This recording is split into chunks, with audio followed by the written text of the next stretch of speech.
আসেন যারা দান করেছেন এই দরজা দিয়ে আসেন, আসেন যারা সালাত আদায় করেছেন এই দরজা দিয়ে আসেন, আসেন যারা সিয়াম থেকেছেন এই দরজা দিয়ে আসেন, যারা হজ করেছেন। তো আবু বকর সিদ্দিক বলছেন, আল্লাহর নবী, আচ্ছা সব দরজা থেকে ডাকা হবে এমন কি কেউ হবে? হ্যাঁ, তুমি তার মধ্যে। মোটা কথা, তুমি তার মধ্যে। বিশাল ব্যাপার। আবু বকর সিদ্দিক ভিন্ন মানুষ রাদিয়াল্লাহু তাআলা। তো সিয়াম পালনকারীর শেষ ব্যক্তি যখন ঢুকে যাবে তখন এই গেটটা বন্ধ হয়ে যাবে, অন্য কোনো ইবাদতকারী এটাতে ঢুকতে পারবে না।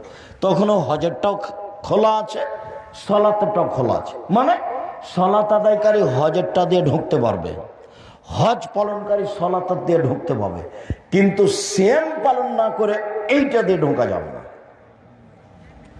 বুঝাতে পারেনি? সিয়াম ভিন্ন ইবাদত, এটার সাথে মিল খাবে না, অন্য কোনো ইবাদতের সাথে মিল নেই।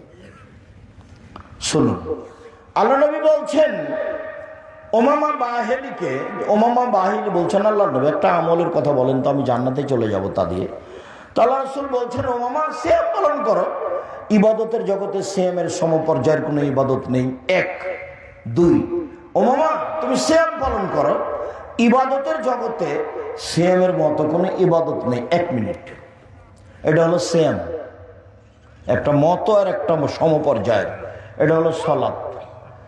সালাত যত দামি ইবাদত হোক না কেন, কেউ যদি বলে সালাত সিয়ামের সমপর্যায়ের, ভুল হবে। মানে এর সমপর্যায়ের কোনো ইবাদত পৃথিবীতে নেই।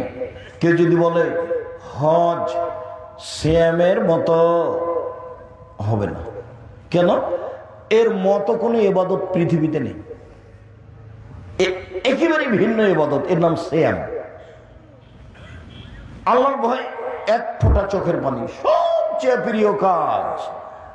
1 ফোঁটা চোখের পানি হজের সমপর্যায়ের ইবাদত? জি না। অজু করলে পাপ মিটে যায়, মান বেড়ে যায়, পাপ মিটে যায়, মান বেড়ে যায়। সে হয়ে যায় সেদিনের মতো যেদিন তার মাতাকে জন্ম দিয়েছে, নিষ্পাপ হয়ে যায়। সুন্দর করলে, অজু করলে তার মরে যাওয়া ভালো, তার বেঁচে থাকা ভালো। বেঁচে থাকা ভালো, তার মরে যাওয়া ভালো, সবটাই ভালো সুন্দর করে অজু করলে। এটা হলো সিয়াম। সুন্দর অজু সিয়ামের মতো? ভুল কথা। সুন্দর অজু সিয়ামের সমপর্যায়ের? জি না। সিয়াম ভিন্ন ইবাদত।